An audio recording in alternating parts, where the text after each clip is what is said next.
Astros Tarisk. Passos ecoavam contra o mármore polido do luxuoso shopping JK Iguatemi, mas Carla só ouvia o batimento rápido e aterrorizante do próprio coração. Dedos cravaram-se em seu braço frágil, torcendo com uma familiaridade brutal. A respiração quente e venenosa de Arthur roçava seu ouvido, prometendo um inferno absoluto. Compradores que passavam desviavam rapidamente o olhar, fingindo não ver a mulher apavorada sendo arrastada à força em direção à saída de serviço mais próxima. Mas alguém mais estava observando, um homem que era dono das próprias sombras de São Paulo. Diego Cordeiro entrou diretamente no caminho deles. Seu olhar escuro não continha mera raiva. Continha a promessa absoluta de um carrasco. Lenta, metodicamente, o chefe de facção mais temido do país começou a tirar seus pesados anéis de ouro. As luzes fluorescentes combinadas com o sol natural que entrava pelo átrio de vidro do shopping deveriam ter parecido acolhedoras. Mas Carla Medeiros só se sentia exposta. Ajustou a gola de seu suéter de cachemira cor de creme. Um movimento habitual nascido de anos escondendo hematomas que haviam se transformado em cicatrizes pálidas e irregulares. Fazia 10 meses desde que fugira da propriedade extensa e sufocante em Campinas. 10 meses desde que trocara de número, bloqueara todo conhecido em comum e protocolara os papéis do divórcio que Arthur, teimosa e violentamente, se recusava a reconhecer. Você está fazendo aquilo de novo, disse Sabrina, esbarrando de leve o ombro no de Carla, enquanto passavam por uma boutique de grife. Sabrina Nogueira era um turbilhão de energia, uma designer gráfica que acolhera Carla quando ela chegou a São Paulo sem nada além de uma bolsa de viagem e uma costela fraturada. Fazendo o quê? Murmurou Carla, os olhos verdes disparando para o reflexo nas vitrines, varrendo constantemente a multidão, encolhendo o pescoço, se escondendo dentro da própria roupa. Carla, você está segura aqui. São Paulo está preso em Ribeirão Preto. Arthur ovavelmente gritando com o CAD dele no golfe ou fazendo escândalo numa sala de reunião. Ele não sabe que você está aqui. Carla ofereceu um sorriso fraco e trêmulo, embora o estômago se revirasse em nós apertados. Arthur Peixoto não era apenas um valentão corporativo. Era um manipulador mestre, com bolsos fundos e um ego aterrorizantemente frágil. Vinha de dinheiro antigo do interior paulista, do tipo de riqueza que subornava delegados e abafava chamadas de violência doméstica antes que sequer chegassem a uma central de despacho. Para Arthur, Carla não era uma esposa, era uma posse, um pássaro belo que ele havia prendido numa gaiola dourada e sentia imenso prazer em arrancar suas penas sempre que sentia perder o controle da própria vida miserável. Eu sei, mentiu Carla, a voz mal passando de um sussurro. É que o aniversário do dia em que eu fui embora está chegando. Meus nervos estão em frangalhos. Toda vez que vejo um Mercedes prata, eu paro de respirar. Sabrina parou de andar e segurou gentilmente as mãos de Carla, forçando-a a parar no meio do corredor movimentado. Olha para mim. Você sobreviveu. Você tem um emprego na galeria agora. Você vai assinar o contrato do seu próprio apartamento mês que vem. Você está reconstruindo a sua vida por completo. Não deixe o fantasma daquele homem patético estragar um sábado perfeito de compras. Respirando fundo, trêmula, Carla assentiu. Queria acreditar em Sabrina.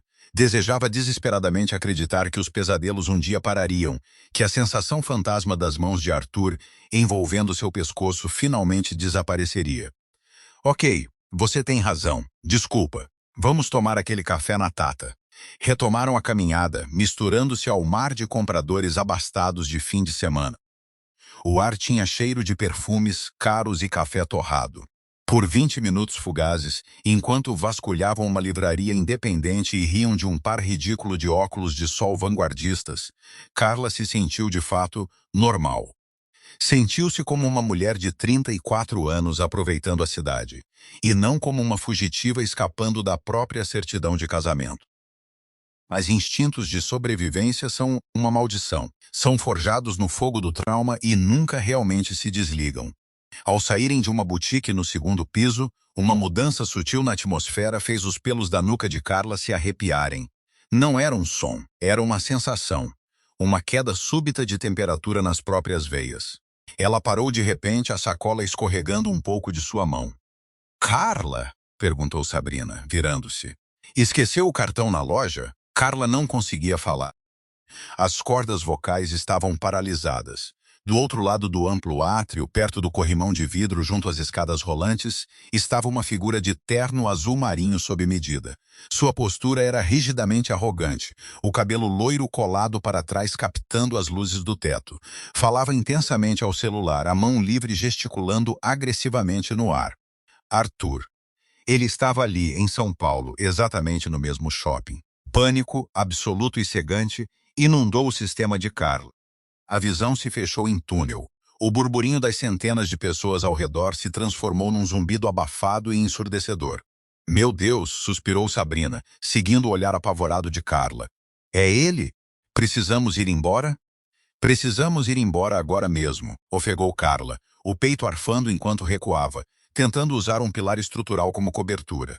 Sabrina, não olha para ele. Anda em direção aos elevadores de serviço, não à saída principal. Ok, só respira. Estou bem do seu lado, disse Sabrina, a própria voz tremendo enquanto enlaçava o braço firmemente no de Carla. Viraram bruscamente, abandonando a rota até o café, e caminharam depressa em direção ao corredor norte do shopping, onde o fluxo de pessoas diminuía perto das joalherias de grife. Cada passo parecia caminhar em lama espessa. O coração de Carla martelava violentamente contra as costelas. Como ele me achou? Pensou desesperada. Alguém falou? Ele contratou um investigador particular? Ela arriscou um olhar por cima do ombro. O lugar junto ao corrimão de vidro estava completamente vazio. Arthur havia sumido.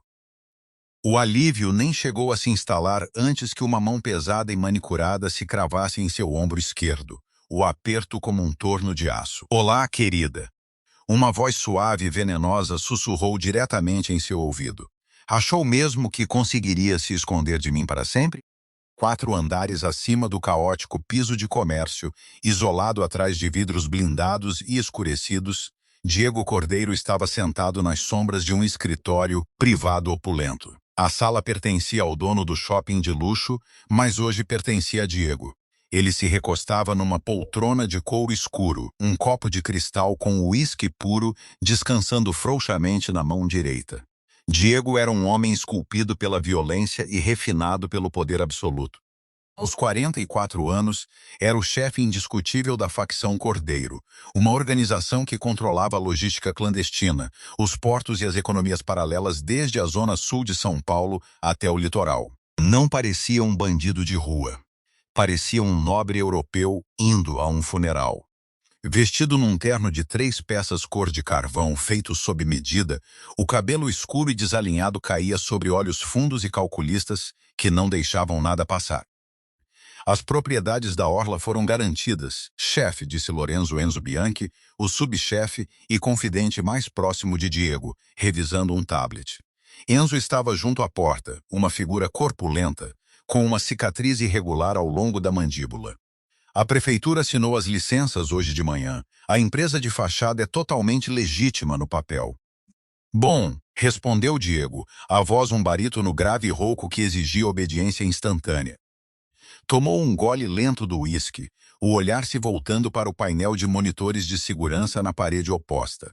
As telas exibiam dezenas de imagens em alta definição do shopping abaixo. E a situação em Ribeirão Preto? Enzo pausou, tocando alguns botões no tablet. A Peixoto Holdings está sangrando exatamente como o senhor ordenou. Cortamos as cadeias de suprimento no Nordeste, e nossa gente no mercado financeiro vendeu as ações dele a descoberto. Arthur Peixoto está hemorragiando dinheiro. Os bancos estão prestes a cobrar os empréstimos. Ele está desesperado, Diego. Enzo hesitou. Os olhos escuros de Diego se moveram dos monitores para o subchefe. Mas o que? Nossa vigilância o perdeu hoje de manhã. Peixoto levou o carro para uma garagem particular em Ribeirão e não saiu. Achamos que trocou de veículo. Ele sumiu do radar. O copo na mão de Diego parou no ar. A atmosfera do escritório ficou sufocantemente densa, pesada com uma tensão letal repentina. Vocês o perderam. Só por algumas horas. Temos gente checando as câmeras de pedágio agora. Diego pousou o copo na mesa de mogno com um estalo seco. Levantou-se, dominando o ambiente com seu 1,90 metro, os ombros largos bloqueando a luz da janela. Encontrem-no, Enzo. Agora. A obsessão de Diego por Arthur Peixoto não tinha nada a ver com negócios. Tinha tudo a ver com a mulher que Peixoto havia despedaçado 11 meses antes. Diego comparecera a um evento beneficente miserável em Ribeirão Preto, um mal necessário para manter sua fachada de legitimidade. Havia saído para uma varanda isolada para fumar um charuto quando ouviu o som abafado de uma mulher chorando. Na escuridão, testemunhou Arthur Peixoto empurrar violentamente a esposa contra um parapeito de pedra. As mãos apertando os braços dela com força suficiente para quebrar ossos, cuspindo insultos vis em seu rosto antes de deixá-la tremendo no frio. Diego, um homem que lidava com morte e destruição diariamente, sentira uma fúria estranha e cegante incendiar seu peito. Vira a mulher, Carla, afundar no chão, os olhos esmeraldas completamente vazios de esperança, belos, mas totalmente destroçados. Não interviera naquela noite. Provocar um banho de sangue público num evento de alta sociedade teria trazido a Polícia Federal à sua porta. Mas ele a observara. Aprendera tudo sobre ela. Quando Carla finalmente reuniu coragem para fugir para São Paulo um mês depois, foram os operativos das sombras de Diego que discretamente garantiram que sua passagem de ônibus não pudesse ser rastreada. Foi Diego quem comprou anonimamente o prédio da galeria de arte onde ela agora trabalhava, instruindo o gerente a contratá-la imediatamente. Ele havia tecido uma teia invisível e impenetrável de proteção ao redor dela, inteiramente à distância. Ele era um monstro. Sabia que um homem banhado em sangue não tinha o direito de tocar numa mulher como ela, mas seria condenado antes de deixar outro monstro machucá-la de novo. Chefe. A voz de Enzo cortou o silêncio de repente, afiada e urgente. Apontava para o monitor central de segurança. Câmera 4B, corredor norte do segundo piso. A cabeça de Diego virou-se bruscamente para as telas. Seu coração, que normalmente batia num ritmo lento e gélido, mesmo no meio de um tiroteio, parou por um instante. Na tela, em nítida alta definição, estava Carla. Recuava de um pilar, apavorada, e entrando diretamente em seu caminho, com a mão cravada em seu ombro com força brutal. Estava Arthur Peixoto. Diego não disse uma palavra. O silêncio que caiu sobre o escritório era mais pesado que um cofre de concreto. Não pegou uma arma. Não esperou por Enzo. Simplesmente se virou e caminhou até a porta, os passos longos, decididos, irradiando uma calma apocalíptica e aterrorizante. Enzo largou o tablet e sacou imediatamente a pistola com o supressor do coldre no ombro, correndo atrás do chefe. Conhecia Diego Cordeiro havia 20 anos, mas nunca tinha visto o olhar que agora habitava os olhos do chefe. Era o olhar de um homem prestes a rasgar o mundo em pedaços com as próprias mãos. Pânico é um veneno paralisante. Congela os pulmões e transforma as pernas em chumbo. Quando a mão de Arthur se cravou no ombro de Carla, um gemido escapou de sua garganta, um som patético e impotente que ela odiou instantaneamente ter feito. Arthur, solta eu, engasgou Carla, tentando arrancar o corpo dele. Mas o aperto era implacável, os dedos cravados exatamente nos mesmos pontos que ele costumava machucar com frequência assustadora. Achou mesmo que era esperta, não é? Sua ingrata, rosnou Arthur, aproximando-se. O hálito cheirava a bebida velha e menta, fugindo feito uma ladra no meio da noite, levando minha dignidade junto. Você tem ideia de quanto dinheiro você me custou? De quantas pessoas andam rindo pelas minhas costas? Ei, sai de perto dela! Gritou Sabrina, dando um passo à frente e empurrando o peito de Arthur. Arthur nem sequer estremeceu. Deu um tapa com as costas da mão livre no rosto de Sabrina. O estalo alto e nauseante ecoou pelo corredor. Sabrina cambaleou para trás, gritando ao cair no chão, o rosto instantaneamente inchando e ficando vermelho. Sabrina, Carla gritou, debatendo-se descontroladamente. Me solta, alguém me ajuda. Alguns compradores pararam, os olhos arregalados de choque. Uma mulher arfou puxando o filho para longe. Um homem de negócios deu um passo à frente, celular na mão, mas Arthur lançou-lhe um olhar venenoso e psicótico. Cuida da sua vida. Ela é minha esposa, rugiu Arthur para a multidão. O homem hesitou, recuando para a segurança do grupo. As pessoas cochichavam, apontavam. Ninguém Você vem comigo para casa agora mesmo, sibilou Arthur, o rosto a centímetros do de Carla, a saliva atingindo sua bochecha. E quando estivermos a portas fechadas, você vai aprender exatamente o que acontece com esposas que me envergonham. Puxou-a violentamente, quase levantando-a do chão, enquanto a arrastava em direção às pesadas portas de emergência no fim do corredor. Carla cravou os saltos no piso polido, lutando com todas as forças que tinha, mas não era páreo para ele. Lágrimas turvavam sua visão. É agora, pensou, um desespero sufocante desabando sobre ela. Ele vai me matar dessa vez. Solta ela. A voz não foi um grito. Não foi alta. Era um comando grave e ressonante que parecia vibrar pelo próprio piso do shopping. Possuía uma autoridade aterrorizante que silenciou instantaneamente os cochichos dos curiosos. Arthur parou de arrastar Carla e se virou, um sorriso arrogante torcendo os lábios. Eu falei, cuida da sua. As palavras morreram em sua garganta. A multidão se abrira, quase por instinto, como um mar vermelho. Parado a 6 metros de distância, caminhando com passos lentos e deliberados, estava Diego Cordeiro. Ele não parecia um bom samaritano intervindo para ajudar. Parecia a própria morte, vestindo um terno de 30 mil reais. Seus olhos escuros estavam fixos apenas em Arthur, ignorando completamente a multidão cochichando, os seguranças correndo ao longe e o caos absoluto da situação. Enzo caminhava 2 passos atrás dele, a mão descansando casualmente dentro do paletó, um aviso silencioso a quem quer que pensar em interferir. Quem diabos é você? Exigiu Arthur, embora sua voz tivesse perdido a bravata anterior. Apertou mais o aperto em Carla, puxando-a levemente à sua frente como escudo humano. Diego não respondeu. Continuou a aproximação lenta e metódica. 3 metros, 2,5.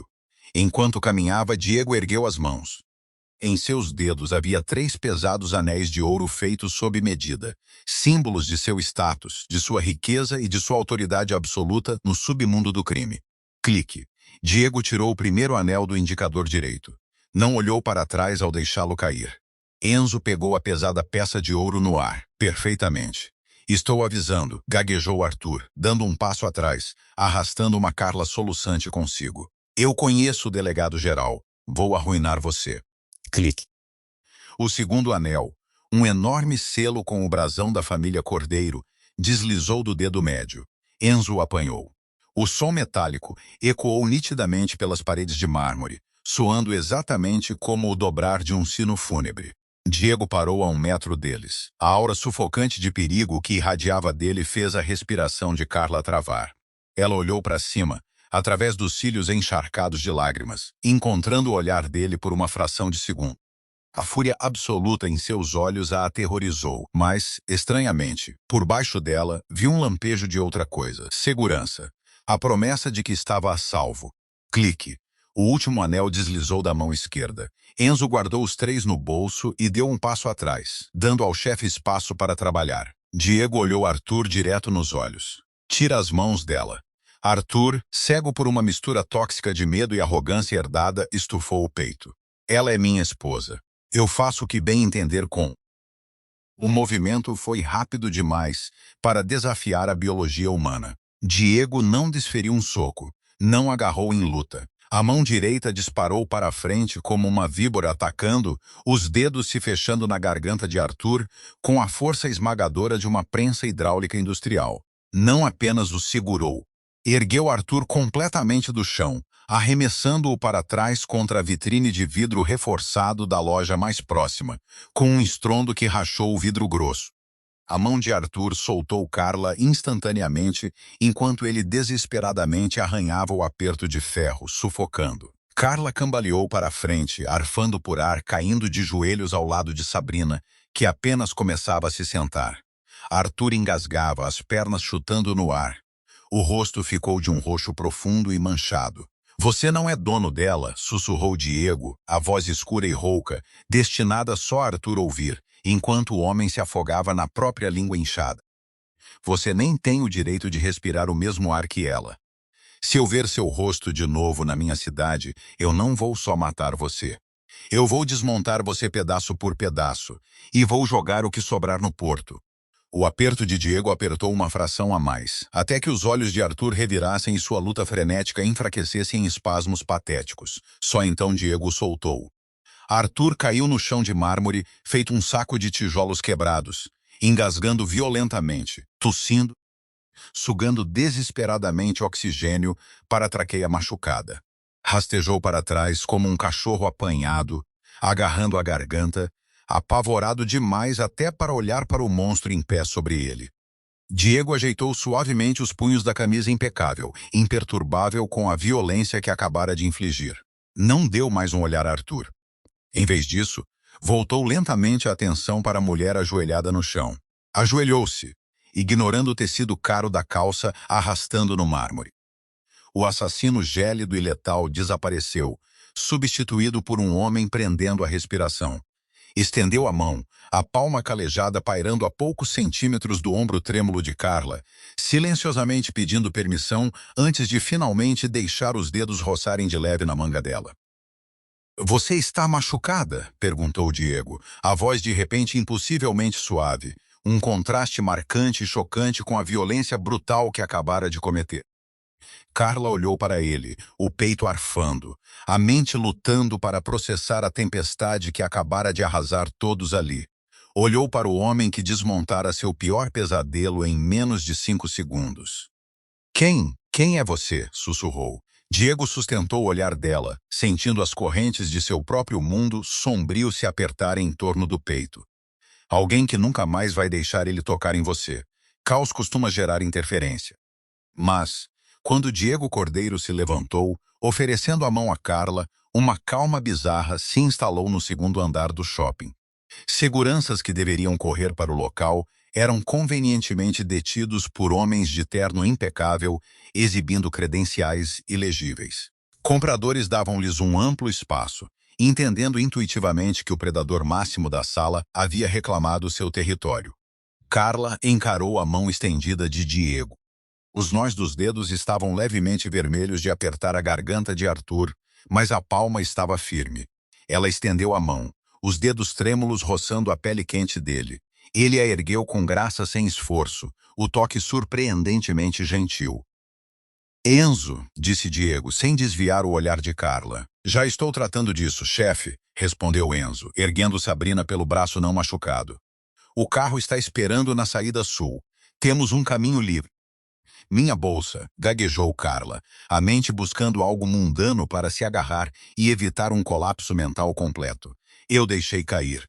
Diego estalou os dedos.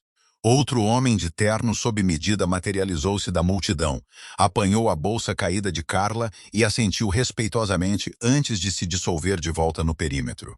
"Anda comigo", murmurou Diego, aproximando-se o suficiente para Carla sentir seu perfume, uma mistura intensa de cedro e uísque caro. "Mantenha os olhos nas minhas costas. Não olhe para mais ninguém." Carla assentiu, entorpecida. Enlaçou o braço no de Sabrina, que segurava a bochecha rapidamente inchando, e seguiu os ombros largos do homem que acabara de salvar sua vida. Atravessaram os corredores do shopping não como vítimas em fuga, mas como um séquito protegido. Um Maybach preto e blindado, elegante, esperava estacionado ilegalmente na calçada em frente à saída sul. Enzo abriu a pesada porta traseira, conduzindo Carla e Sabrina para dentro antes de assumir o banco do passageiro da frente. Diego entrou ao lado de Carla, a porta pesada fechando com um baque final, como o de um cofre. "Dirige", instruiu Diego ao motorista. "Jardins, pega a rota subterrânea." Enquanto o veículo enorme se misturava suavemente ao trânsito de São Paulo, a adrenalina finalmente começou a drenar do sistema de Carla, deixando para trás uma exaustão profunda até os ossos. Ela afundou no banco de couro luxuoso, o peito tremendo com soluços reprimidos. Sabrina apoiou a cabeça na janela, fazendo careta de dor. Diego abriu um pequeno compartimento refrigerado embutido no console central. Retirou uma garrafa de água gelada, desenroscou a tampa e a entregou a Carla. "Bebe, você está entrando em choque." Carla pegou, a mão tremendo tanto que a água derramou no colo. "Obrigada", sussurrou, dando um pequeno gole. Voltou os olhos verdes para ele, o medo lentamente se transformando em curiosidade intensa. "Você sabia quem ele era?" Você sabia exatamente quem era Arthur. Você o chamou pelo nome antes de sufocá-lo. Diego apoiou os antebraços nos joelhos, inclinando-se um pouco à frente. Os vidros escurecidos lançavam sombras móveis sobre a mandíbula angulosa. Eu sei tudo sobre Arthur Peixoto. Mais importante, eu sei tudo sobre você, Carla. Sabrina se endireitou, fazendo careta. Espera, o quê? Você é algum tipo de perseguidor? Enzo riu, sombrio, do banco da frente. Senhorita, a senhorita não faz a menor ideia de quem está sentado ao seu lado. Chega, Enzo, ordenou Diego, suave. Voltou a atenção para Carla. 11 meses atrás eu estava num leilão beneficente em Ribeirão Preto. Saí para uma varanda para tomar um ar. Vi o que ele fez com você naquela noite. Vi ele te jogar contra o parapeito de pedra. A respiração de Carla travou. Sua mão foi instintivamente até a clavícula, lembrando da fratura que sofrera naquela mesma noite. Você estava lá? Por que não o parou? Porque se eu tivesse saído das sombras naquela noite, Arthur não teria sobrevivido ao encontro e você teria sido arrastada para uma investigação federal, explicou Diego, a voz totalmente desprovida de emoção, declarando um fato violento com uma naturalidade aterrorizante. Eu opero num mundo ao qual você não pertence, Carla, mas eu não consegui esquecer o seu rosto. Quando você finalmente fugiu, eu garanti que seu rastro fosse encoberto. Comprei a galeria onde você trabalha. Garanti que seu contrato de aluguel fosse aprovado. Tenho homens vigiando sua rua todas as noites para garantir que ele nunca encontrasse. A mente de Carla girava. A rede de segurança invisível, que ela achava ter tecido sozinha, era, na verdade, uma fortaleza construída por aquele estranho perigoso e magnético. Quem é você? Perguntou de novo, a pergunta carregando mais peso desta vez. Meu nome é Diego Cordeiro. Sabrina arfou alto, a mão caindo da bochecha machucada. Cordeiro? Como na facção Cordeiro? Meu Deus, Carla, ele é o chefe da máfia de São Paulo. Carla enrijeceu, pressionando as costas contra a porta. Havia trocado um tirano doméstico por um chefão do crime organizado. Diego não vacilou diante da avaliação direta de Sabrina. Apenas observava a reação de Carla. Eu sou muitas coisas, Carla. A maioria delas, imperdoáveis. Mas não sou um homem que levanta a mão para a mulher. E, enquanto você estiver sob a minha proteção, Arthur Peixoto nunca mais vai respirar na sua presença. O Maybach desceu para uma garagem subterrânea privada e fortemente guardada, sob um complexo de luxo imponente nos jardins. Homens armados com rifles táticos patrulhavam os pilares de concreto, acenando respeitosamente enquanto o veículo parava. Vamos subir, anunciou Diego. Tem um médico particular esperando no meu cobertura para examinar o rosto da sua amiga. Depois disso, vocês duas vão comer. Então vamos discutir como remover Arthur permanentemente da sua vida.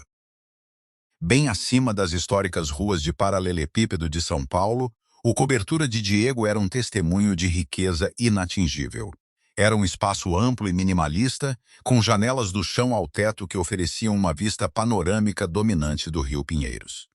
A arte moderna adornava as paredes, mas a atmosfera estava longe de ser acolhedora. Parecia um elegante centro de comando. O Dr. Ferreira, um médico discreto na folha de pagamento de Cordeiro, atendeu Sabrina rápida e profissionalmente numa ala de hóspedes, prescrevendo um analgésico leve e aplicando uma compressa fria de grau médico na bochecha. Enquanto isso, Diego permanecia em seu escritório particular, olhando para as luzes da cidade. Atrás dele, sentados ao redor de uma mesa maciça de carvalho, estavam seus tenentes de maior confiança, Enzo, Tomás e Victor. O ar estava carregado de fumaça de cigarro e malícia concentrada. Peixoto está desesperado, relatou Tomás, lendo de um laptop criptografado seguro. Fez check-in no Hotel Fasano com nome falso, mas nosso pessoal o identificou na hora. Ele está fazendo ligações há 2 horas. Ele tentou ligar para o delegado-geral, disse Diego, sem se virar. E o delegado Dantas desligou na cara dele assim que Peixoto mencionou seu nome. Riu Victor, ríspido, mandou ele sair do estado antes que acabe num aterro. Peixoto também tentou contatar o Conselho de Administração em Ribeirão. Quer liquidar o fundo fiduciário para contratar segurança particular. Negue esse privilégio a ele, ordenou Diego, finalmente se virando para encarar os homens. Os olhos estavam frios, piscinas calculistas de ônix. Tomás, dispare a tomada hostil da Peixoto Holdings. Quero as ações dele completamente no fundo do poço até a abertura de segunda-feira. Ligue para nossos contatos nos bancos regionais. Diga a eles para congelar todos os bens pessoais dele sob suspeita de fraude eletrônica. Vamos fabricar as provas depois. Enzo se recostou, cruzando os braços. Chefe, tirar o dinheiro dele é uma coisa, mas o homem colocou as mãos na sua propriedade. Ele bateu na loira, traumatizou a Carla de novo. Ele precisa sangrar. Vai sangrar, disse Diego suavemente, caminhando até a mesa e servindo um copo de bourbon. Mas a morte é rápida demais para um homem como Arthur. Ele construiu toda a identidade dele em cima da riqueza, do status e da capacidade de fazer os outros se sentirem pequenos. Quero deixá-lo nu. Quero que ele veja o próprio império desmoronar em pó. Quero ele completamente isolado, falido e apavorado. Quando ele não tiver mais absolutamente nada, e Jada, quando estiver implorando para tudo acabar, aí ele é seu, Enzo. Um sorriso escuro e satisfeito se espalhou pelo rosto cicatrizado de Enzo. Entendido. Monte um perímetro em volta do fazano, ordenou Diego, terminando a bebida. Não deixe ele sair de São Paulo, mas não toquem nele ainda. Deixem a ruína financeira se instalar primeiro. Enquanto seus homens deixavam o escritório para executar as ordens, Diego respirou fundo, ajustando os punhos da camisa. Saiu do escritório e desceu o longo corredor, parando diante da suíte principal. Bateu 2 vezes antes de abrir a pesada porta de carvalho. Carla estava sentada na beira de uma cama enorme com lençóis de seda, olhando vazia para o horizonte de São Paulo. Havia tirado os sapatos, os joelhos puxados contra o peito numa postura defensiva. Sabrina está dormindo, disse Diego baixinho, entrando no quarto, mas mantendo uma distância respeitosa. O médico disse que não há fratura orbital, só um hematoma feio. Carla virou a cabeça. Na luz fraca do quarto, Diego parecia menos um chefe de facção e mais um rei exausto. O que acontece agora? Perguntou, a voz rouca. Agora você come, respondeu Diego, gesticulando para uma bandeja de prata sobre uma mesa de vidro próxima. Continha frango assado, legumes no vapor e um bule de chá de camomila. Você não come desde amanhã. Carla ignorou a comida. Levantou-se alisando o suéter de cachemira. Eu quero dizer, o que acontece comigo, Diego? Eu troquei um homem controlador por outro. Você me rastreou, manipulou minha vida, comprou meu emprego. Em que isso é diferente de uma gaiola dourada? Diego absorveu a acusação. Não se defendeu nem ofereceu desculpas falsas. Caminhou até a bandeja, serviu uma xícara de chá e a estendeu para ela. Porque a porta está destrancada, declarou simplesmente. Carla hesitou. Então pegou a xícara, os dedos roçando os dele mais uma vez. Eu sou um monstro, Carla, continuou Diego, a voz descendo a um registro baixo e íntimo. Eu autorizo violência todos os dias. Desmancho vidas. Eu quis proteger você porque o mundo falhou com você. Eu quis proteger você porque o mundo falhou com você. Arthur falhou com você. Deu um passo mais perto, imponente sobre ela, mas cuidando de manter as mãos firmemente ao lado do corpo para provar que não era uma ameaça. Se você quiser ir embora amanhã, Enzo vai te entregar um passaporte novo em folha, uma identidade nova e 2.600.000 reais em dinheiro não rastreável. Você pode ir para a Europa, Ásia, onde quiser. E meus homens nunca mais vão procurar por você. Você será completamente livre. Carla olhou para cima, o coração martelando contra as costelas. A oferta era tudo o que ela sonhara enquanto estava presa em Campinas. Liberdade absoluta. E se eu ficar, sussurrou, o olhar fixo nos olhos escuros dele. A mandíbula de Diego se enrijeceu, um músculo tremulando na bochecha. Se você ficar, você fica com meu nome, fica ao meu lado. Vai viver num mundo mergulhado em sangue e sombra. Mas eu juro pela minha vida que ninguém jamais vai ousar desrespeitar você, machucar você, ou tocar num fio de cabelo seu de novo. Você será intocável. O silêncio se estendeu entre eles, pesado e carregado de uma tensão elétrica perigosa.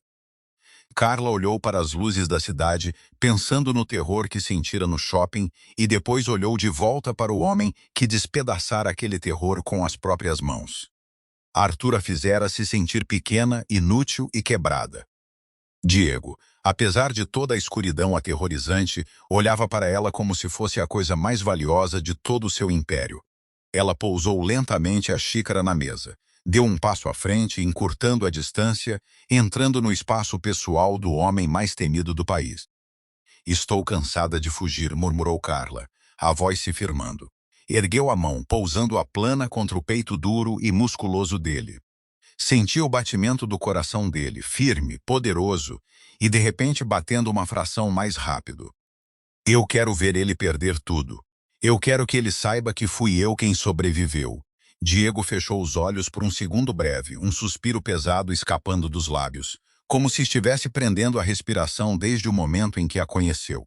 Abriu os olhos, toda a contenção desaparecendo, substituída por uma possessividade feroz e consumidora.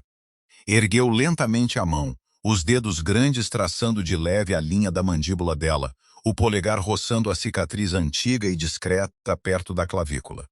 Então você vai ficar, sussurrou Diego, inclinando-se até seus lábios estarem a um sopro dos dela.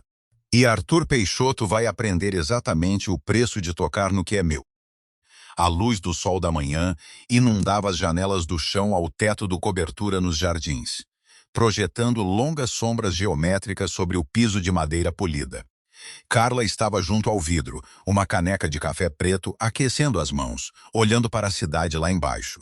São Paulo parecia pacífica daquela altura, inteiramente desconectada das correntes violentas que pulsavam por suas ruas.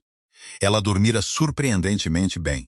Era a primeira vez em quase 5 anos que não acordava num suor frio, antecipando o som pesado e sufocante diante dos passos de Arthur do lado de fora da porta. Ali, cercada por homens que carregavam armas com supressor sob terno sob medida, ela ironicamente sentia uma segurança absolutamente impenetrável. Um gemido suave chamou sua atenção da janela. Sabrina estava sentada no sofá enorme de linho na sala adjacente, pressionando cuidadosamente a mão na bochecha inchada.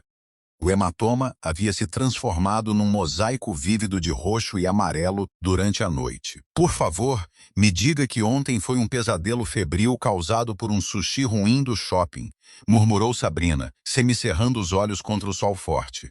Carla caminhou até ela, pousando a caneca na mesa de centro de vidro. Não foi um sonho. Como sua bochecha está latejando? Admito que sim, disse Sabrina, aceitando um copo de água gelada que Carla lhe entregou. Olhou ao redor do espaço hipermoderno e cavernoso, os olhos se arregalando enquanto as memórias do dia anterior voltavam. O carro blindado, as armas, o homem que quase decapitara Arthur com uma só mão. Carla, nós estamos sentadas no cobertura de um chefe da máfia. Você entende que Diego Cordeiro não é só um cara rico com problemas de raiva? Eu procurei sobre ele no Google enquanto você dormia. Ele é dono dos portos. É dono de metade dos imóveis do centro financeiro. Tem fóruns na internet dedicando centenas de páginas a desaparecimentos não resolvidos ligados à família dele. Eu sei, disse Carla, baixinho, sentando-se ao lado da amiga. E você está bem com isso? Você acabou de escapar de um psicopata controlador. Nós estamos seriamente nos escondendo atrás de outro, maior e muito mais perigoso? Antes que Carla pudesse responder, as pesadas portas duplas do escritório do cobertura se abriram. Diego saiu, flanqueado por Enzo e Tomás. Havia trocado o terno de 3 peças por uma camisa social preta ajustada, as mangas dobradas revelando antebraços cordados de músculo e cicatrizes irregulares e sutis. A roupa casual não fazia nada para suavizar a aura letal e dominante que o cercava. Bom dia, disse Diego, os olhos escuros travando em Carla instantaneamente antes de se voltarem para Sabrina. O Dr. Ferreira deixou uma pomada tópica no balcão da cozinha para o hematoma. Você deveria aplicar. Ah, obrigada, guinchou Sabrina, instantaneamente intimidada, encolhendo-se um pouco nas almofadas do sofá. Diego dispensou os tenentes com um leve movimento do queixo. Enzo e Tomás assentiram em silêncio, saindo do cobertura e trancando a porta blindada da frente atrás de si. Diego caminhou até a ilha da cozinha, serviu-se de uma xícara de expresso e se apoiou no balcão de mármore, observando Carla com uma expressão indecifrável. Como está o centro financeiro hoje de manhã? Perguntou Carla, surpreendendo-se com a firmeza da própria voz. Um sorriso lento e predatório tocou o canto da boca de Diego. Pegou um tablet fino do balcão e caminhou até ela, entregando-o. Vê você mesma. A Peixoto Holdings abriu a R$ 52 a ação ontem de manhã. Às 9h15 de hoje, está sendo negociada a 15,60. Carla encarou a tela. A linha vermelha no gráfico despencava, literalmente. Como você fez isso tão rápido? O medo é uma doença altamente contagiosa no mundo corporativo, explicou Diego, a voz baixa e suave. Tomás vazou documentos fabricados altamente sensíveis para a Comissão de Valores Mobiliários ontem à noite, sugerindo que Arthur andou desviando fundos de pensão para cobrir dívidas ilegais de jogo no exterior. Também interceptamos os carregamentos da cadeia de suprimentos dele no litoral. Os investidores entraram em pânico. O Conselho de Administração fez uma votação de emergência ao amanhecer. Carla ergueu os olhos, o coração martelando. E o expulsaram. Arthur Peixoto não é mais o CEO da própria empresa, disse Diego suavemente. Os bancos congelaram as contas dele até a conclusão da investigação. Os cartões Black estão sendo recusados. Ele está preso numa suíte do Hotel Fasano e na hora do check-out amanhã, ele nem vai conseguir pagar o frigobar. Sabrina arfou. Você destruiu um império bilionário antes do café da manhã. Estou desmontando um homem que tocou em algo que não era dele, corrigiu Diego, o olhar nunca deixando o rosto de Carla. O dinheiro é só o ato de abertura. Uma estranha euforia sombria percorreu as veias de Carla. Por anos Arthur usara as contas bancárias sem fundo como arma contra ela.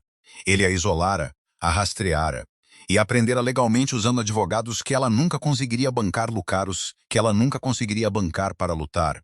Transformada em cinzas pelo homem parado à sua frente, era inteiramente inebriante. Ele não vai aceitar isso em silêncio, avisou Carla, devolvendo o tablet. Arthur é narcisista. Se ele se sentir encurralado, ele reage com violência. Ele acha que é intocável. Ele era intocável, murmurou Diego, aproximando-se até ficar a poucos centímetros dos joelhos dela. O aroma de cedro e café torrado escuro a envolveu. Porque ele jogava pelas regras da sociedade educada. Ele está aprendendo agora que a sociedade educada não existe na minha cidade. Só existo eu, e eu não tenho a menor intenção de ser educado. Diego estendeu a mão, os nós dos dedos roçando de leve a manga do suéter de Carla. Eu tenho que supervisionar uma carga no porto. Enzo vai ficar do lado de fora da porta. O que você precisar, o que você quiser comer ou vestir, diga a ele. Não se aproxime das janelas por muito tempo e não atenda a nenhum número desconhecido no seu celular. Carla assentiu, sentindo o calor fantasma do toque dele muito depois de ele afastar a mão. Se cuida, disse. Diego pausou, um lampejo de surpresa genuína quebrando sua fachada estoica. Haviam-lhe ensinado a ser implacável, decisivo e letal. Ninguém lhe dizia para se cuidar havia mais de uma década. Sempre, prometeu suavemente, antes de se virar e sair pela porta. Do outro lado da cidade, nos confins opulentos, mas cada vez mais sufocantes, do Hotel Fasano, Arthur Peixoto arremessou um copo de cristal contra a parede. Estilhaçou-se em 100 pedaços cintilantes, espalhando líquido âmbar pelo papel de parede floral caro. Como assim? Acesso negado, gritou Arthur, saliva voando dos lábios enquanto apertava o celular. O cabelo loiro, normalmente impecavelmente penteado, era uma bagunça gordurosa e desgrenhada. O terno azul marinho sob medida estava amassado, o colarinho da camisa manchado de suor. Eu sou Arthur Peixoto. Minha família praticamente construiu esse banco. Vocês descongelam esses ativos agora mesmo ou eu vou processar vocês até a falência. Senhor Peixoto, por favor, abaixe a voz. A voz cansada do gerente do banco crepitava no viva voz. Eu já expliquei 3 vezes. A ordem de congelamento veio diretamente dos reguladores federais. Está completamente fora do nosso controle. Além disso, devido à investigação em curso, o banco decidiu encerrar a relação com o senhor. Um cheque administrativo com os fundos líquidos restantes, uma vez liberados pela CVM, será enviado à sua residência legal. Bom dia. A ligação caiu. Arthur soltou um rugido gutural de frustração, jogando o celular na cama king size acolchoada. Caminhava de um lado a outro da suíte como um animal enjaulado e raivoso. O pescoço estava fortemente machucado, um anel aterrorizante de marcas roxas de dedos servindo como lembrete constante e agonizante da humilhação que sofrera no shopping. Caminhou até o laptop na mesa. Os sites de notícias financeiras traziam a mesma manchete condenatória. Peixoto Holdings em queda livre. CEO destituído em meio a escândalo de desvio. Mentiras, murmurou Arthur, freneticamente, passando as mãos pelo cabelo. Isso é tudo fabricado. Alguém armou para mim, a mente corria, juntando os fragmentos caóticos dos últimos 24 horas. Ele encontrara Carla, tivera ela em suas mãos, e então aquele monstro de terno se materializara do nada. Cordeiro. Arthur ouvira os sussurros nos clubes exclusivos de Campinas. A facção Cordeiro, uma organização tão profundamente embutida na infraestrutura do Estado que a Polícia Federal a considerava um fixo permanente, e não um alvo. Arthur sempre zombara dos rumores, acreditando que a riqueza corporativa antiga sempre superava o crime organizado de rua. Ele estava rapidamente percebendo o quão fatalmente errado estava. Cordeiro não operava só nas ruas. Operava nas sombras das salas de reunião, puxando cordas invisíveis que haviam desmanchado a vida de Arthur numa única noite. Por quê? Pensou Arthur, encarando desvairado o próprio reflexo no espelho. Por que o chefe da máfia paulista se importaria com uma mulher patética e sem graça como Carla? Não importava. O que importava era recuperar a sua propriedade. O ego de Arthur não conseguia compreender a derrota. Não conseguia aceitar que Carla, de alguma forma, tivesse garantido a proteção de um deus entre criminosos. Na realidade torcida e narcisista de Arthur, Carla pertencia a ele. Era seu saco de pancadas, seu troféu, seu brinquedo. Ele ia recuperá-la e depois ia fazê-la sofrer por cada real que lhe custara naquele dia.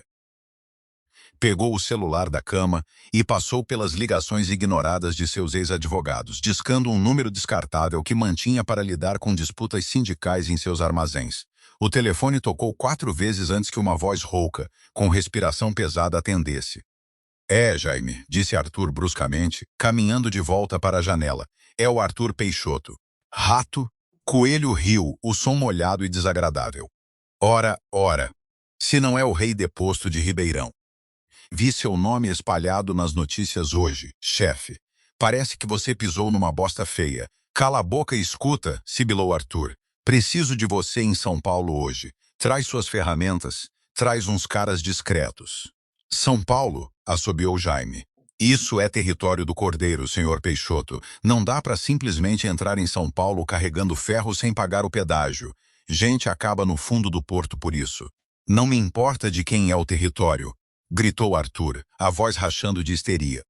Eu pago o triplo da sua taxa normal, 130 mil reais em espécie, metade adiantado, o resto quando o serviço estiver feito. Houve uma longa pausa do outro lado da linha, a ganância claramente batalhando com o medo. Tudo bem, qual é o serviço? Minha esposa está escondida em algum lugar da cidade, disse Arthur, os olhos se estreitando, fixos no horizonte de São Paulo.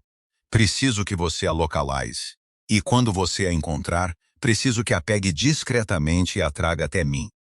Qualquer um que atrapalhar, qualquer um que tentar impedir, você elimina.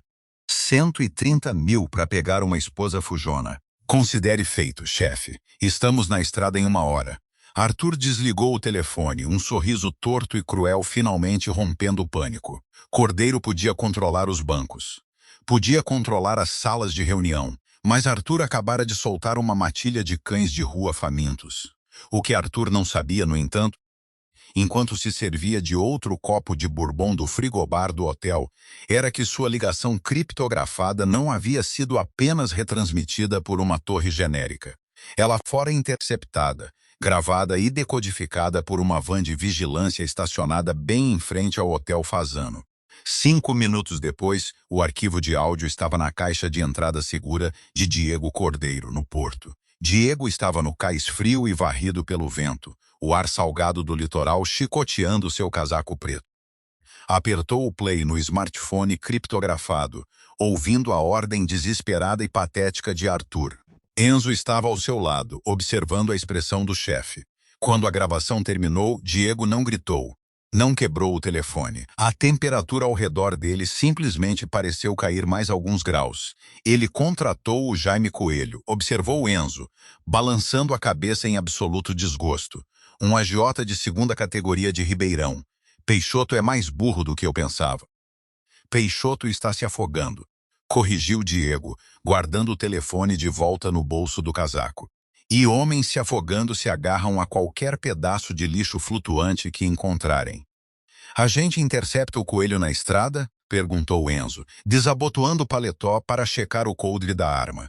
Podemos tirar a van dele da estrada antes que ele nem chegue aos limites da cidade. Não, disse Diego suavemente, os olhos escuros fixos nas águas geladas e agitadas do porto. Deixa ele entrar na cidade. Deixa ele achar que tem uma chance.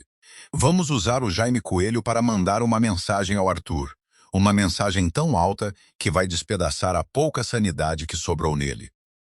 Diego virou-se de costas para a água, a postura rígida com intenção letal. Dobra a guarda no cobertura. Tira a Carla e a amiga dela das paredes externas. Está na hora de mostrar ao Sr. Peixoto o que acontece quando alguém tenta guerra na minha cidade. Faróis cortavam a névoa densa e gelada que subia do porto quando uma van de carga enferrujada e sem identificação cruzou os limites da cidade. Dentro, Jaime Rato Coelho batucava os dedos grossos no volante, um sorriso convencido estampado no rosto por barbear. Ao lado dele estavam 3 valentões pesados do submundo de Ribeirão, homens que quebravam crânios para viver e não faziam perguntas. Estavam armados, movidos pela promessa do pagamento gordo de Arthur Peixoto, e inteiramente arrogantes. Tem um contato lá na Nogueira e Associados Investigações, na Avenida Paulista, contou Jaime à sua turma, jogando um celular descartável no painel. Custou 10 mil do adiantamento do Peixoto, mas ele localizou o celular da moça. Ela não está escondida em nenhum prédio chique. Está enfurnada num galpão reformado lá pela Vila Leopoldina, no depósito de trânsito da Rua Barão de Piracicaba. Pegada fácil. E esse tal de Cordeiro? Grunhiu um capanga no banco de trás, engatilhando a pistola. Lenda urbana, zombou Jaime, virando o volante bruscamente. Esses chefões sentam nas torres de vidro deles e deixam os contadores fazerem a briga. Quando arrombarmos a porta e pegarmos a loira, não vai ter ninguém lá além de poeira. Fazemos isso rápido. Entregamos ela para o playboy do Fazano e estamos de volta em Campinas até meia-noite. Navegaram pelo labirinto de ruas industriais, parando diante de um galpão isolado e pouco iluminado, à beira da água. As portas enormes e enferrujadas estavam trancadas a cadeado, mas uma entrada lateral para pedestres ficava entreaberta, uma única lâmpada amarela piscando por cima. Jaime sinalizou aos homens. Desligaram o motor, saíram da van e sacaram as armas. Moveram-se com eficiência treinada, empilhando-se junto à porta de aço. Jaime chutou-a, arma erguida, plenamente esperando encontrar uma Carla apavorada encolhida num canto. Em vez disso, deu um passo para dentro de uma escuridão absoluta e sufocante. A pesada porta de aço bateu atrás deles com um estrondo ensurdecedor, operada por um mecanismo invisível. A van lá fora explodiu de repente numa bola de fogo laranja cegante, a onda de choque sacudindo as janelas do galpão. Que diabos! Gritou Jaime, o pânico agarrando sua garganta instantaneamente enquanto o brilho da van em chamas lançava sombras longas e dançantes pelos vidros sujos. Refletores de alta intensidade acenderam de repente das passarelas acima, cegando Jaime e seus homens.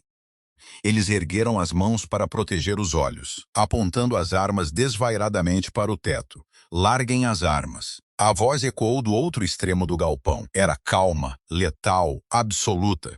Enquanto a visão de Jaime se ajustava à luz forte, seu sangue gelou. Eles não estavam sozinhos. Em pé num semicírculo ao redor deles, estavam pelo menos 20 homens vestidos com equipamento tático escuro, empunhando rifles automáticos com supressor apontados diretamente para o peito deles. Caminhando devagar para o centro da caixa de morte, estava Lorenzo Enzo Bianchi. A cicatriz irregular no queixo parecia brilhar sob os refletores. Parou a 10 metros de distância, um cigarro aceso pendurado nos lábios. Nem sequer segurava uma arma. Nogueira e associados, riu Enzo, sombrio, tragando cigarro. Vocês acham mesmo que um investigador de beco conseguiria localizar um celular vigiado pela facção Cordeiro sem a gente entregar de bandeja as coordenadas exatas que a gente queria que ele achasse? Jaime engoliu em seco, os joelhos de repente tremendo. Olha, cara, a gente não quer confusão nenhuma com a sua família. A gente só foi contratado para... Eu sei exatamente para que vocês foram contratados. A voz de barítono de Diego cortou o ar. Das sombras atrás de Enzo, Diego Cordeiro emergiu. Vestia um sobretudo pesado de lã, as mãos casualmente enfiadas nos bolsos. Não parecia uma lenda urbana. Parecia o próprio diabo caminhando sobre concreto sólido. Larguem as armas, repetiu Diego, a voz mal passando de um sussurro. Ainda assim, comandava toda a sala cavernosa. Um a um, os baques pesados do aço batendo no concreto ecoaram enquanto a turma de Jaime entregava as armas, ansiosos. Jaime largou a última, caindo de joelhos, a bravata arrogante evaporando por completo. Senhor Cordeiro, por favor. Jaime implorou, suor escorrendo pelo rosto. O Peixoto disse que ela era só a esposa fujona dele. Ele não falou que ela estava sob a sua proteção. A gente vai embora. A gente devolve o dinheiro. Diego caminhou para a frente até a ponta dos sapatos de couro polido ficar a centímetros dos joelhos de Jaime. Encarou o bandido trêmulo com uma expressão de desapego oco e absoluto. Arthur Peixoto mandou uma matilha de cães raivosos para minha cidade para colocar as mãos imundas na mulher que eu amo. Diego declarou a palavra amo pairando no ar gelado, pesada com uma finalidade aterrorizante e permanente. Se eu matasse você, seria uma misericórdia. Mas o Arthur precisa entender exatamente o que acontece quando ele me força a agir. Diego fez um gesto para Enzo. Quebrem as mãos deles, todos eles, garantam que eles nunca mais consigam segurar uma arma. Depois coloquem o Sr. Coelho num táxi. Ele tem uma mensagem para entregar. Jaime gritou enquanto os homens de Enzo avançavam, empunhando pesados canos de ferro arrancados das paredes do galpão. Diego não estremeceu com o som dos ossos se estilhaçando. Simplesmente virou as costas e saiu para a névoa gelada, pronto para desferir o golpe final no rei deposto de Ribeirão Preto. Arthur Peixoto andava de um lado a outro na suíte do Hotel Fazano, até as solas dos sapatos ficarem quentes. Checou o relógio cravejado de diamantes pela 50ª vez. Já passava da meia-noite. Jaime já devia ter ligado. Caminhou até o frigobar de Mogno, as mãos tremendo tão violentamente que mal conseguia desenroscar a tampa de uma garrafa nova de Bourbon. A vida dele desmoronava numa velocidade aterrorizante. Os canais de notícia transmitiam cobertura ininterrupta do escândalo de desvio da Peixoto Holdings. Os advogados haviam oficialmente parado de responder seus e-mails, citando um conflito de interesse diretamente ligado ao medo da facção Cordeiro. Arthur deu um longo gole ardente direto da garrafa. Sua idiota, murmurou para o quarto vazio. Ela causou tudo isso. Quando o Jaime trouxer ela para cá, eu vou. Uma batida pesada e frenética na porta fez Arthur pular, derramando bourbon na camisa amassada. Congelou. A batida era desesperada, acompanhada de um choramingo abafado e patético. Jaime, pensou Arthur, uma onda selvagem de triunfo correndo pelas veias. Ele pegou ela. Arthur praticamente correu até a porta, destravando a fechadura pesada e escancarando-a. Você com... As palavras morreram em sua garganta. Jaime Rato, Coelho estava no corredor, mas estava completamente ensanguentada. Os braços pendiam frouxos ao lado do corpo, ambos os pulsos dobrados em ângulos horrivelmente antinaturais, completamente destroçados. Lágrimas escorriam pelas bochechas sujas do agiota. Jaime, que diabos aconteceu? Recuou Arthur, horrorizado. Cadê a minha esposa? Jaime cambaleou para dentro do quarto, desabando no tapete felpo do caro. Olhou para Arthur com uma mistura de agonia e ódio puro, sem filtro. Você é um homem morto, soluçou Jaime, tossindo sangue no chão. Você mandou a gente para um moedor de carne, Peixoto. O cordeiro estava esperando por nós. O estômago de Arthur despencou num abismo sem fundo. Não, não. Vocês deveriam ser discretos. Jaime, desajeitado, manobrou o corpo, usando os antebraços para empurrar um envelope amassado e manchado de sangue do bolso do paletó até o chão. O cordeiro mandou dizer para te dar isso e dizer que o jogo acabou. Arthur encarou o envelope como se fosse uma granada com o pino puxado. Curvou-se devagar, as mãos tremendo, e o pegou. Rasgou a aba. Dentro havia uma única folha de papel de alto padrão. Escritas em elegante caligrafia de caneta tinteiro, 3 palavras: olha pela janela. Antes que Arthur pudesse sequer processar a mensagem, o uivo de sirenes cortou a noite silenciosa. Não era uma sirene só. Eram dezenas. Arthur largou o bilhete e correu até a janela do chão ao teto que dava para as ruas de São Paulo, a mandíbula caída em horror, paralisante e absoluto. Parando na entrada principal do Hotel Fasano estavam 6 SUVs pretas com luzes vermelhas e azuis piscando, acompanhadas de 3 viaturas da polícia. Agentes federais fortemente armados enxameavam para fora dos veículos, lacrando o perímetro do hotel. Repórteres e vans de notícias já chegavam ao local, avisados por uma fonte anônima. Não, ofegou Arthur, cambaleando para trás até bater na beirada da cama. Não, isso é um engano. Eu tenho dinheiro. Eu tenho poder. Um estrondo trovejante estilhaçou a porta da suíte. Estilhaços de madeira voaram pelo quarto. 5 agentes táticos inundaram o ambiente, armas erguidas, lanternas cegantes, cortando a iluminação fraca do quarto de hotel. Arthur Peixoto, latiu um agente federal passando por cima de Jaime Coelho, que chorava. O senhor está preso por fraude eletrônica federal, desvio de recursos e conspiração para a formação de organização criminosa. No chão, agora. Arthur não se moveu. Estava congelado, a mente completamente destruída pela escala absoluta de sua destruição. Passara a vida inteira intocável, protegido pelo legado da família. Em menos de 48 horas, Diego Cordeiro o despira de sua empresa, de sua riqueza, de sua reputação e de sua liberdade. Eu falei. No chão, gritou o agente, agarrando Arthur pelo colarinho e varrendo violentamente suas pernas para baixo dele. Arthur bateu no chão com força, o ar saindo dos pulmões numa rajada dolorosa, enquanto as algemas de aço gelado se fechavam firmemente em torno de seus pulsos, trancando-o numa jaula da qual provavelmente nunca escaparia. Só então percebeu a verdade aterrorizante. Carla não apenas fugira. Ela caminhara para os braços de um titã, e aquele titã havia esmagado Arthur como um inseto. A quilômetros dali, no calor sereno e silencioso do cobertura dos jardins, Carla estava sentada na beirada do sofá enorme. A televisão estava ligada, no mudo. A faixa de notícias urgentes piscava em letras vermelhas vivas na parte inferior da tela. Arthur Peixoto, preso em quarto de hotel em São Paulo, enfrenta décadas de prisão federal. Ela assistia às imagens de Arthur, desalinhado, quebrado, chorando, sendo escoltado à força para fora do hotel por agentes federais enquanto flashes de câmeras explodiam ao redor dele. A pesada porta de carvalho do escritório se abriu e Diego entrou. Havia tirado o sobretudo e o paletó, as mangas da camisa preta enroladas. Caminhou até o sofá, parando bem atrás dela, os olhos fixos na tela da televisão. Está feito, disse Diego suavemente, a voz profunda envolvendo-a como um escudo protetor. Os promotores federais têm o livro caixa fabricado. A CVM tem as contas bancárias dele.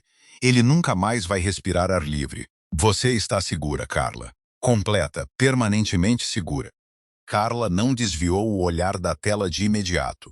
Um peso profundo que carregara no peito por 5 anos agonizantes finalmente evaporou por completo. Respirou fundo, tremendo, o ar tendo um gosto mais doce do que jamais tivera. Pegou o controle remoto e desligou a televisão. A tela ficou preta, mergulhando o cômodo numa intimidade silenciosa. Carla se levantou e se virou para encarar o monstro que se tornara seu salvador. Obrigada, sussurrou, os olhos brilhando com lágrimas contidas. Diego se aproximou, encurtando a última distância entre eles. Estendeu a mão, as palmas grandes envolvendo gentilmente o rosto dela, os polegares limpando uma única lágrima que conseguira escapar. Você nunca precisa me agradecer por proteger a minha própria alma, Carla. Carla se inclinou no toque dele, envolvendo os braços na cintura dele, apoiando a cabeça na parede sólida do peito dele. Escutou o batimento constante e poderoso do coração dele. Sabia que estava parada no centro de um mundo escuro e violento, envolta nos braços de um homem perigoso.